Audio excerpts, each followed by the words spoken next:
10 Japanese scooters have been racking up 100,000 plus kilometers with nothing more than oil changes and tire swaps.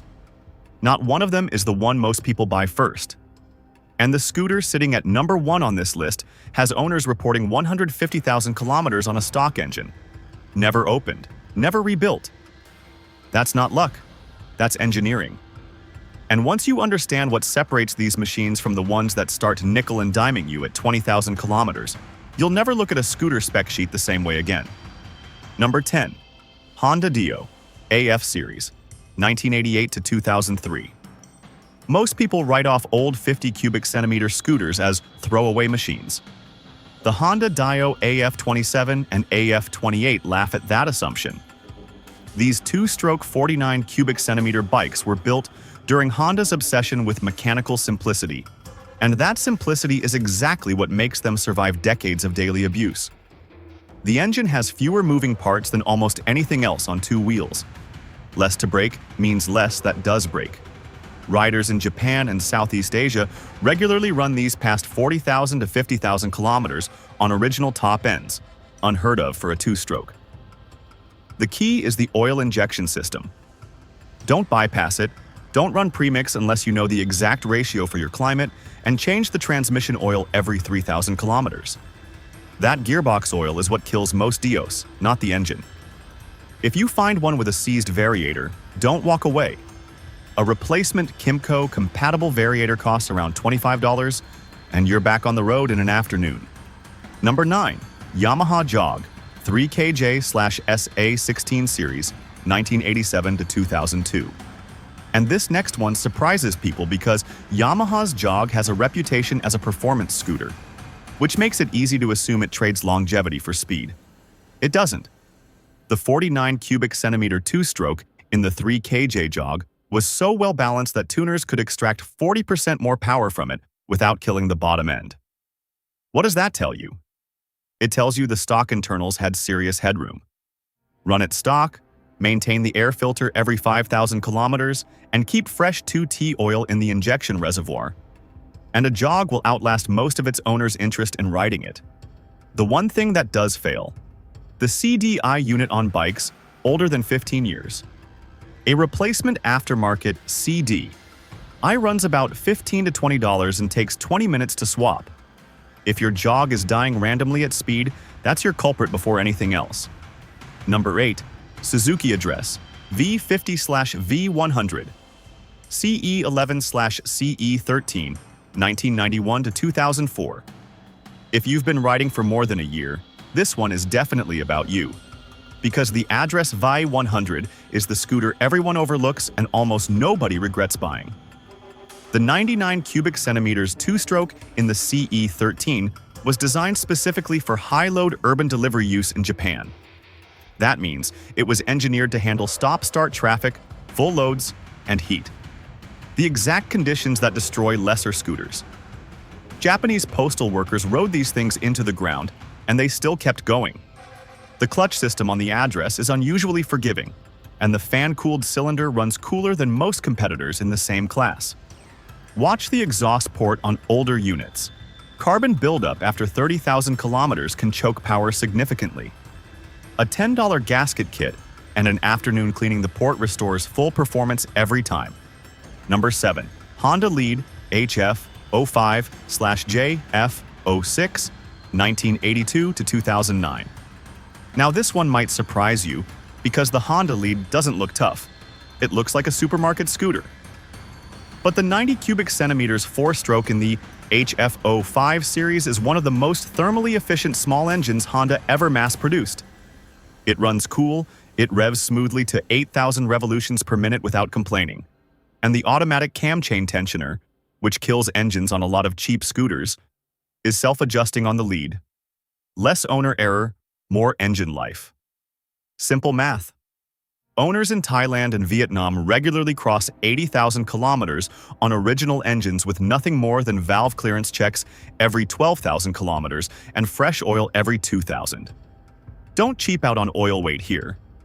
Honda specifies 10W30 for a reason on these small four-strokes.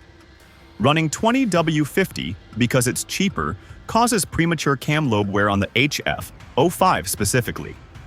Number 6. Yamaha Axis/Axis Z 3 UG/SB 01 1987 to 2004. But the reason why this scooter lasts is what most people get completely wrong. Everyone assumes it's the engine. It's actually the drivetrain. Yamaha's V-belt CVT system on the Axis was designed with tighter tolerances than the competition, which means belt slippage, the main cause of drivetrain wear on scooters, is dramatically reduced. A V-belt on a poorly maintained competitor scooter lasts 8,000 to 10,000 kilometers. On a well-kept Axis, you're looking at 15,000 to 18,000 kilometers per belt. That difference compounds over time. Less belt replacement means less variator wear, less roller wear, less heat cycling on the clutch bell. The whole drivetrain ages slower. Replace the belt on schedule, not by feel, by the kilometer counter. And this drivetrain will genuinely outlast the frame. Number 5. Honda Today AF61/AF67 2003 to 2012. And the next one costs riders money constantly because people underestimate the Today and buy it cheap, then ignore it. The 49 cubic centimeter fuel-injected engine in the AF67 Today is one of the first true EFI systems on a Japanese 50 cubic centimeter scooter. That means cold start problems, rich running, and carburetor gumming are all eliminated by design. This engine starts in -5 degrees Celsius without choke adjustments and runs lean clean in 40 degrees Celsius summer heat. The ECU handles it. What owners do wrong is ignore the fuel injector. At 30,000 kilometers, run a single tank of high-quality injector cleaner, not every fill, just once every 15,000 kilometers. The injector on the AF67 is a tiny single-port unit, and partial clogging causes rough idle long before it causes hard starting. That rough idle is the warning. Don't wait until it gets worse. Number 4. Yamaha Cygnus X 5TY/SED6J 2003 to present. Now forget everything I just said for a second, because the Cygnus X operates on a completely different level than anything above it. This is a 125 cubic centimeters fuel-injected 4-stroke, built for the Taiwanese and Southeast Asian market, where scooters are primary transport and reliability is non-negotiable. The 124 cubic centimeters SOHC engine in the 5TY series has a reputation for crossing 100,000 kilometers without internal work when serviced correctly.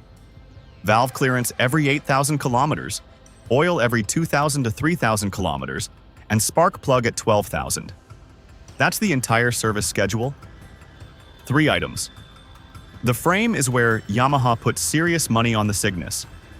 The underseat storage area is reinforced against flex, which matters because frame flex causes fuel line cracking on scooters over time. This isn't a detail. It's the difference between a $2 fuel line replacement and a garage fire. Number 3. Suzuki Bergman 125 AN125 2005 to 2019. This doesn't just last long. It redefines what a commuter scooter is supposed to cost you per kilometer. The Bergman 125's 124 cubic centimeters 4-stroke engine produces around 10 horsepower. Modest on paper, devastating for longevity. It's never being pushed hard.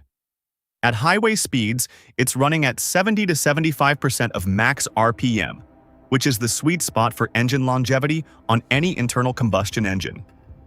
Thermal stress is low, mechanical stress is low, and the oil capacity is larger than most 125 cubic centimeters competitors. 900 milliliters versus the typical 700 milliliters, which means the oil carries less heat load per milliliter.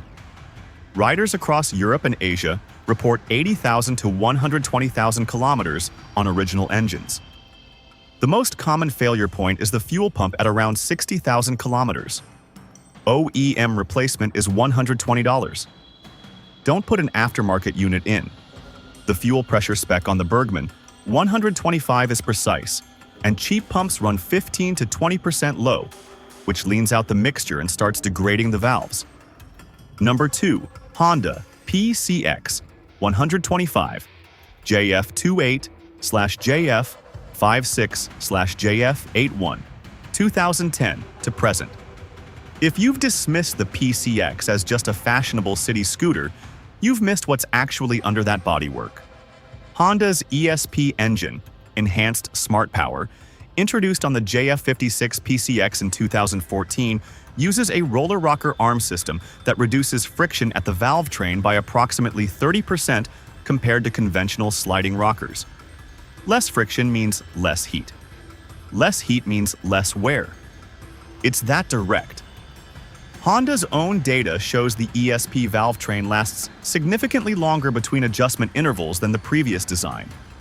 The 125 cubic centimeters ESP in the PCX runs happily past 80,000 kilometers on stock internals. The idling stop system, the auto start-stop, does add starter motor wear, and Honda's OEM starter motor on the JF56 starts showing fatigue around 50,000 kilometers. Budget $80 to $100 for a replacement at that interval, and you'll never be stranded. Number 1. Honda Super Cub C125, JA48/JA58, 2018 to present. And here we are, the scooter, technically a step-through, but it qualifies, with verified 150,000 kilometer stock engines still running. The Super Cub C125's 124 cubic centimeter four-stroke isn't just reliable. It's the most tested small engine architecture in human history. Over 100 million Cubs have been produced since 1958, and Honda has refined this engine across 60-plus years of real-world feedback.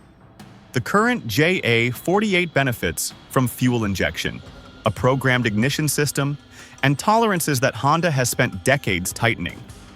Oil every 3,000 kilometers with Honda's recommended 10W30. Valve clearance check at 8,000, and then every 16,000 after that. Air filter at 12,000. That's it. Owners who follow that schedule are reporting engines that don't consume oil, don't rattle, and don't lose compression. Past 100,000 kilometers. Some past 150,000. The scooters that last forever aren't mysterious. They're simple, they're maintained on schedule, and they're not asked to do more than they were designed to do. Every machine on this list will let you down eventually. But with the right oil change interval and the right mindset, eventually could be a very long time from now. If this list just saved you from buying the wrong scooter, or helped you appreciate the one you've already got, you know what to do.